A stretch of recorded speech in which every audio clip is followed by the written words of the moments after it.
Polres Manokwari menyatakan ES tidak bersalah dan menetapkan satu orang tersangka inisial HM dalam kasus ujaran kebencian.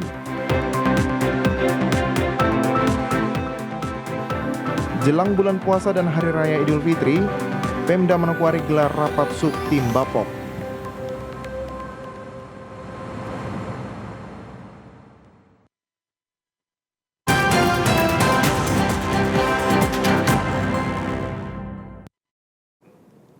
Salam jumpa pemirsa, senang sekali saya Maria Talimbekas dapat kembali menjumpai Anda dalam program Berita Papua Barat hari ini. Sejumlah informasi di Papua Barat akan kami hadirkan untuk Anda. Inilah berita selengkapnya. Pemirsa, pihak penyidik Polres Manokwari menyatakan ES tidak bersalah dan menetapkan satu orang tersangka inisial HM dalam kasus ujaran kebencian yang dimuat melalui akun media sosial pada akhir Februari 2022 kemarin.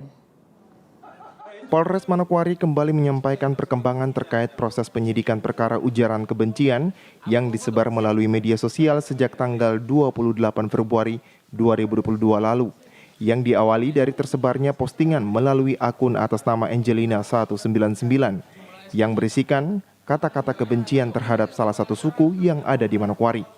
Kapolres Manokwari AKBP Parasian Herman Gultom dalam keterangan persnya sore kemarin mengatakan terduga pelaku sebenarnya yaitu berinisial HM yang telah diamankan pagi tadi oleh Reskrim Polres Manokwari setelah melalui mekanisme yang bersangkutan adalah pemilik handphone yang terafiliasi dengan akun Facebook atas nama Eci dan dibajak oleh pelaku HM sendiri. Kapolres menyebutkan untuk motifnya saat ini adalah saling cemburu antara pelaku AM umur 19 tahun terhadap ES, yang keduanya merupakan perempuan. Tadi sudah saya sampaikan untuk terduga pelaku saat tadi kita amankan statusnya saksi. Setelah hasil pemeriksaan ini mungkin akan ada peningkatan status dan lain sebagainya, nanti akan melalui mekanisme gelar. Untuk yang bersangkutan adalah pemilik handphone yang terafiliasi dengan akun Facebook Eci yang fake tadi. Misalnya yaitu pemilik nomor tersebut adalah dengan inisial AM. AM ya? Pak Kapolres, AM dengan Eci ini saling kenal atau tidak, Pak? Secara umum mereka saling kenal. Ya, AM dan MLH ini saling kenal. Untuk sementara dugaan motif kami adalah motif saling cemburu. Ya, dugaan motifnya adalah motif saling cemburu. Cemburu cinta atau bagaimana? Asmara atau bagaimana, Pak Kapolres? Yang HM itu adalah perempuan. HM umur 19 tahun, wanita. Ini cemburunya asmara atau asrama? Ya, asmara atau gimana, Pak Kapolres? Sementara hasil pemeriksaan menyampaikan motifnya adalah karena cemburu. Ya, kalau cemburu tentunya tidak jauh-jauh dari hal tersebut. Asrama lah begitu. Nah, Pak, berarti yang ES akan dikembalikan ke Waropen. Dari keterangan pers tersebut, Kapolres menyampaikan bahwa ES atau MLA yang sempat diduga sebagai pelaku dinyatakan tidak bersalah. Dan memang secara bukti tidak ada yang mendukung bahwa ES yang menyebarkan kata-kata ujaran kebencian melalui media sosial pada tanggal 28 Februari 2022 lalu. Sedangkan untuk penahanan terhadap HM belum dilakukan karena baru dilakukan pemeriksaan setelah diamankan oleh Polres Manokwari. Dan LS atau MLH ya, MLH tidak terbukti dan memang secara bukti tidak ada yang mendukung bahwasanya dia yang menulis, menyebarkan dan seterusnya.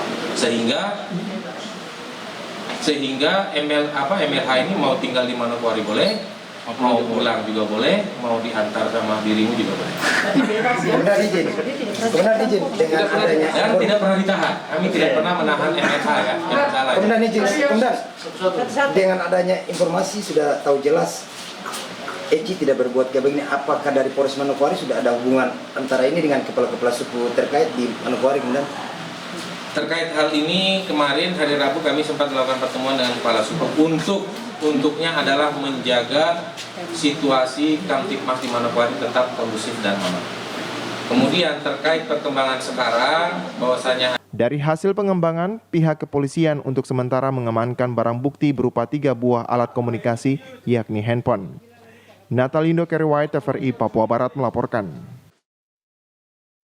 Pemirsa, ratusan massa yang tergabung dalam Presidium Pemekaran Provinsi Papua Barat melakukan unjuk rasa ke kantor DPRD Kota Sorong. Mereka mendesak agar pemerintah pusat dapat mempercepat pemekaran daerah otonom baru Provinsi Papua Barat Daya yang sudah diperjuangkan selama 19 tahun.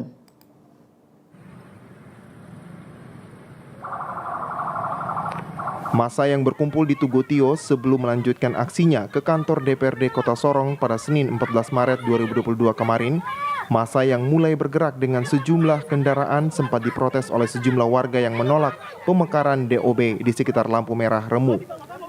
Untuk mencegah aksi bentrok antara kedua kubu pro dan kontra, sejumlah personil Polres Sorong Kota pun kemudian dikerahkan untuk mengamankan situasi. Sejumlah massa kemudian melanjutkan aksinya ke kantor DPR Kota Sorong. Ratusan massa pendukung pemekaran daerah otonom baru Provinsi Papua Barat Daya dalam tuntutannya menilai bahwa pemerintah pusat tidak adil. Dalam pemekaran daerah otonom baru di Papua, pemerintah dan DPR RI hanya membahas pemekaran Provinsi Papua Pegunungan Tengah, Provinsi Papua Tengah, dan Provinsi Papua Selatan.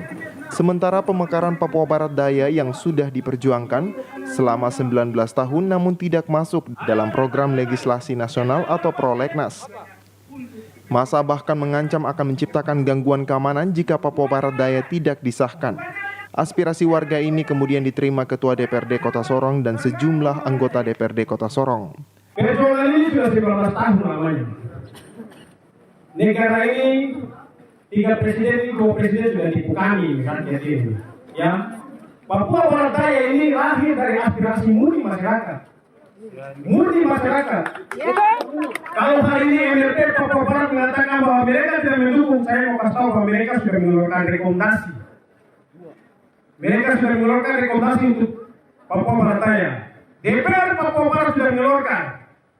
DPR kabupaten kota yang ada di wilayah Sorong Raya sudah mengeluarkan. Apa lagi yang harus kita tunggu?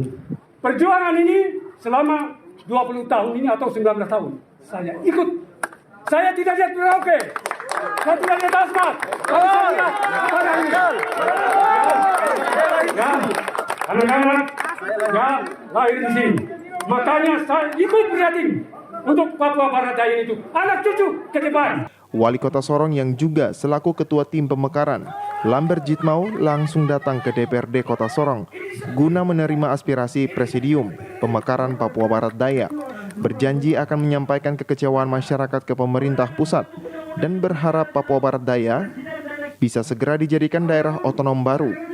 Lambertus Jitmau mengakui jika pemekaran dilakukan berdasarkan kajian intelijen adalah tidak adil karena gangguan keamanan bukan saja terjadi di Papua tetapi juga di Papua Barat. Persoalan ini kan harus menuju kepada pusat semua nih, baik Pak Presiden, Mendagri dan DPRD khususnya di Komisi 2 dan Balegnas. Ya, kita berpikir baik-baik saja bagaimana untuk mengatur negara ini. Apa yang dilakukan bukan karena apa-apa, tapi kita berbicara berdasarkan revisi Undang-Undang Otsus nomor 2 kemarin. Pemekaran di Tanah Papua termasuk Papua dan Papua Barat. Tapi kalau pikirkan Papua saja tanpa menghadirkan Papua Barat, berarti kita merasa dikucilkan. Kita rasa tidak dihargai, dan ini akan menjadi pemicu. Usai menyerahkan aspirasi mereka ke DPR Kota Sorong untuk dilanjutkan ke kantor DPR RI, ratusan warga kemudian membubarkan diri dengan tertib. Tim Liputan TVRI Papua Barat melaporkan. Kita beralih ke informasi lain, pemirsa. Pemilik hak ulayat lokasi Bandara Torea mendatangi kantor DPRD Fakfak untuk menyampaikan aspirasi terkait tuntutannya ganti rugi. Pemilik hak ulayat tersebut terdiri dari 3 marga, yakni Marga Ginuni, Marga Tanggahma, dan Marga Rengen, yang memiliki lahan sebesar 60 hektar dan selama ini digunakan untuk aktivitas penerbangan dan lainnya. Saat menyampaikan aspirasi kepada pihak DPRD Fakfak, warga dari 3 marga tersebut menuntut agar pihak pemerintah dapat menyelesaikan tuntutan mereka terkait ganti rugi. Dalam rangka tanah adat Bandara Torea yang kelihatannya pemerintah tinggalkan untuk bangun bandara baru lagi, sedangkan dari leluhur kami orang tua tanah ini telah diwariskan untuk pembangunan di negeri ini. Kemarin sekitar 10 hektar kami kasih, dari sekitar 56 hektar itu kami kasih, sehingga kami datang bandara yang baru bisa dibangun, mau dibayar. Kita yang sudah korban seperti ini. Sebenarnya kalau Bandara Torea dilanjutkan, berarti kami tidak datang untuk itu, berarti sudah orang tua sudah kasih, sudah kami tidak bicara itu. Tapi karena mau dipindahkan, jadi kami datang untuk kami ke tanah, kami dibayar, terus ada pohon-pohon di luar dari 3 macam pohon, kelapa, pala, durian, itu di luar dari itu, pohon lain. Ya diperhitungkanlah kira-kira di beberapa tahun ini kita dibayar begitu. Sementara itu, Ketua Komisi 3 DPRD Kabupaten Fakfak Markus Krispul kepada awak media menjelaskan bahwa aspirasi yang disampaikan oleh warga dari 3 marga sudah dibahas melalui rapat dengar pendapat dan akan disampaikan ke pemerintah. Ya, dengan pertemuan dengan tim teknis untuk men-cross check data, seterusnya kalkulasikan beban utang negara di sana juga harus diselesaikan. Dewan kita sebagai lembaga kontrol, kita selalu mengingatkan pihak eksekutif bahwa ini ada masalah yang harus kita selesaikan. Penyelesaiannya bagaimana ya nanti sesuai dengan prosedur. Seperti yang diketahui bahwa Bandar Udara Torea Fakfak adalah bandar udara yang melayani penerbangan domestik untuk wilayah Fakfak, Kaimana, Sorong. Dari Kabupaten Fakfak, Frans Tamela, TVRI Papua Barat melaporkan. Pemirsa, di hari terakhir operasi Mansinam yang berlangsung sejak tanggal 1 hingga tanggal 14 Maret 2022 kemarin, kurang lebih 20 kendaraan roda 2 dan roda 4 diberikan teguran karena tidak menggunakan helm dan tidak memiliki surat-surat kendaraan seperti SIM dan STNK. Operasi Mansinam tahun 2022 yang berlangsung sejak tanggal 1 Maret resmi berakhir pada Senin 14 Maret 2022 kemarin. Dalam operasi keselamatan di hari terakhir, Satuan Lalu Lintas Polres Manokwari dibantu Propam berhasil menjaring 20 kendaraan roda 2 dan 2 kendaraan roda 4 yang tidak dapat menunjukkan surat-surat kendaraan mereka maupun tidak menggunakan helm saat berkendara dan berboncengan. Pengendara ini lalu diberikan teguran agar kedepannya dapat menggunakan helm selama berada di jalan raya. Sementara pada kegiatan yang berlangsung siang itu, untuk mengakhiri operasi keselamatan selama 14 hari, petugas membagikan sebanyak 50 tangkai bunga dan 50 bungkus coklat kepada pengguna jalan raya yang melintasi Jalan Trikora Wosi Haji Bau. Dengan dilaksanakan operasi keselamatan Mansinam 2022, Kasat Lantas Polres Manokwari Ibtu Suban Ohoimas melalui rilisnya menghimbau kepada seluruh masyarakat Manokwari, terlebih khusus pengguna jalan raya agar selalu mewujudkan budaya tertib berlalu lintas dengan tetap menerapkan protokol kesehatan. Tim Liputan TVRI Papua Barat melaporkan. Pemirsa, jelang bulan puasa dan Hari Raya Idul Fitri 1443 Hijriah, Pemda Manokwari gelar rapat Subtim Bapok yang melibatkan para distributor di Kabupaten Manokwari. Rapat Subtim Bapok Pemerintah Kabupaten Manokwari yang berlangsung jelang bulan puasa dan Idul Fitri 1443 Hijriah bertujuan untuk mengetahui ketersediaan Bapok pada distributor di Kabupaten Manokwari. Rapat yang berlangsung di ruang Sasana Karya Kantor Bupati Selasa pagi tadi dibuka oleh Wakil Bupati Manokwari Edi Budoyo. Dalam arahannya, Wakil Bupati menyampaikan agar ketersediaan Bapok di Manokwari jelang bulan puasa dan Idul Fitri tersedia. Para distributor dan pelaku ekonomi harus mampu mempertahankan harga kebutuhan pokok sehingga dapat menghindari terjadinya lonjakan harga. Untuk itu, apabila terjadi kekurangan, maka harus menyampaikan kepada pemerintah daerah melalui instansi teknis, karena ketersediaan Bapok bagi masyarakat menjadi tanggung jawab bersama. Pemerintah harus siap menjadi pelayan bagi masyarakat. Pemerintah dalam hal ini, teristimewa pemerintah Kabupaten Manokwari harus menjadi pelayan masyarakat yang baik. Sekali lagi saya tekankan ini pada aparat kami, menjadi pelayan pemerintah yang baik, pelayan masyarakat yang baik. Bukan malah minta dilayani, menjadi pelayan masyarakat yang baik. Kabupaten Manokwari tersedia dan cukup. Kalau ada kekurangan harus segera menyampaikan kepada Dinas Bapok untuk diambil langkah-langkah tindakan supaya cepat teratasi, jangan sampai ada kelangkaan.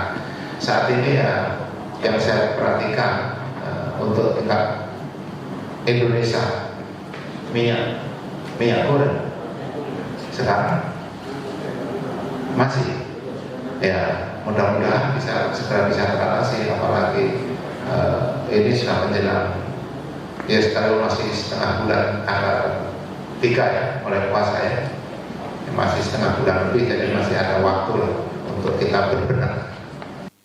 Rapat Subtim Bapok yang dihadiri instansi terkait serta para distributor di Kabupaten Manokwari, PLT Dinas Perindustrian, Perdagangan Koperasi dan UMKM juga menegaskan kepada para distributor agar jelang bulan puasa dan Hari Raya Idul Fitri tidak melakukan penumpukan Bapok, serta harga jual pun harus sesuai harga standar.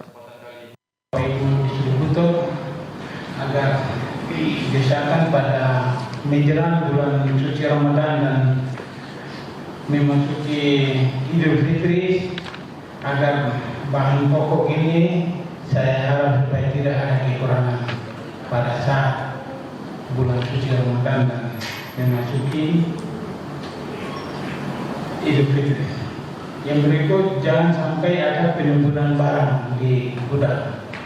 Yang saya harapkan pada Bapak Ibu distributor barang-barang supaya jangan sampai ada penimbunan di gudang.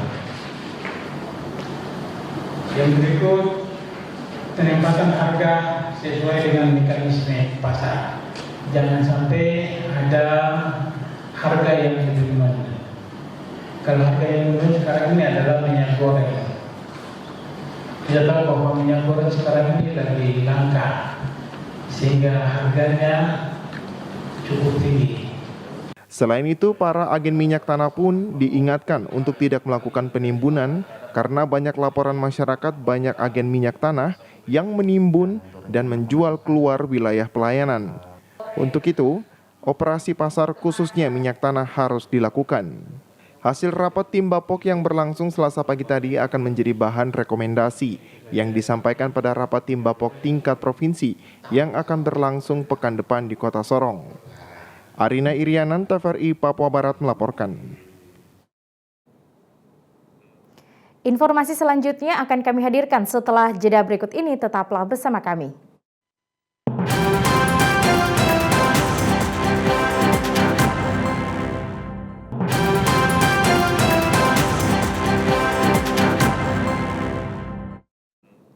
Terima kasih Anda masih bersama kami. Pemirsa, sementara itu dari hasil rapat tim Bapok Kabupaten Manokwari, PLT Kepala Dinas Perdagangan Industri Koperasi dan UMKM memastikan stok Bapok jelang bulan puasa dan Hari Raya Idul Fitri tahun 2022 cukup tersedia. Dari hasil laporan para distributor Bapok di Kabupaten Manokwari yang disampaikan pada rapat tim Bapok Kabupaten Manokwari jelang bulan puasa dan Hari Raya Idul Fitri 2022, yang mana hampir semua jenis Bapok tersedia pada distributor masing-masing. Maka PLT Dinas Perindakop Kabupaten Manokwari Harjanto Ombesapu memastikan jika stok Bapok cukup tersedia. Ketersediaan Bapok dinyatakan cukup, namun jelas Harjanto bahwa harga jual Bapok di pasaran akan tetap dipengaruhi oleh ketersediaan jenis Bapok pada distributor masing-masing. Saya Manokwari tersedia dan cukup untuk sampai dengan Lebaran tahun 2022. Sesuai dengan hasil laporan yang disampaikan oleh distributor dan dari OPD-OPD terkait dan baik itu dari vertikal maupun otonom. Jadi pada prinsipnya Bapok tersedia sampai dengan Lebaran. Harganya ini kan tidak stabil ya. Kita kalau mau lihat harganya ini tidak stabil. Harganya itu kan tergantung dari ketersediaan barang. Kalau barangnya kurang jelas harganya naik, tapi kalau barangnya banyak tetap harganya stabil. Menjawab pertanyaan awak media terkait ketersediaan minyak goreng di pasaran yang mana sejak awal tahun mengalami kelangkaan, jelas Harjanto bahwa minyak goreng masih tersedia, namun harganya tetap masih di atas harga standar. Selain itu, Harjanto juga menyampaikan bahwa sebelum masuk bulan puasa akan dibentuk tim untuk melakukan sidak terkait harga pasar, barang kadaluarsa, agen minyak pada 9 distrik di Manokwari. Arina Irianan, TVRI Papua Barat melaporkan. Pemirsa, Persatuan Guru Republik Indonesia Kabupaten Manokwari melaksanakan workshop pengelolaan perpustakaan berbasis teknologi informasi bagi kepala sekolah sebagai pengelola perpustakaan di Manokwari. Dengan mengusung tema bersinergi meningkatkan kualitas layanan perpustakaan sekolah, PGRI Kabupaten Manokwari Selasa pagi tadi melaksanakan workshop pengelolaan perpustakaan yang berbasis teknologi informasi bagi kepala sekolah dan guru di Manokwari. Dalam laporan Ketua PGRI Kabupaten Manokwari Naharudin mengatakan, kegiatan ini adalah meningkatkan kemampuan literasi peserta didik. Salah satu sarananya adalah meningkatkan layanan di perpustakaan sekolah.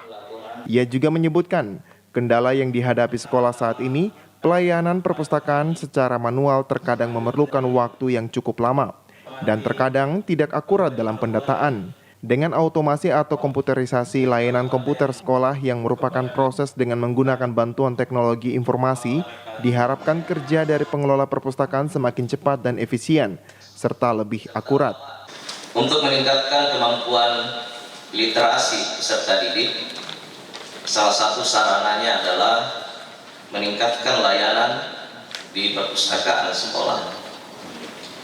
Salah satu kendala yang dialami oleh sekolah-sekolah kita saat ini adalah pelayanan perpustakaan secara manual, di mana memerlukan waktu yang lama dan terkadang tidak akurat dalam pendataan. Salah satu tuntutan pengelola perpustakaan sekolah dalam meningkatkan layanan di perpustakaan adalah menerapkan automasi atau komputerisasi layanan perpustakaan sekolah. Automasi atau komputerisasi layanan perpustakaan adalah sebuah proses pengelolaan perpustakaan dengan menggunakan bantuan teknologi informasi, di mana softwarenya yang beroperasi berdasarkan pangkalan data di perpustakaan masing-masing. Dengan bantuan teknologi informasi diharapkan beberapa pekerjaan dari pengelola perpustakaan tersebut bisa dipercepat dan diefisienkan. Selain itu, proses pengolahan data koleksi di perpustakaan kita menjadi lebih cepat dan akurat untuk ditelusuri kembali.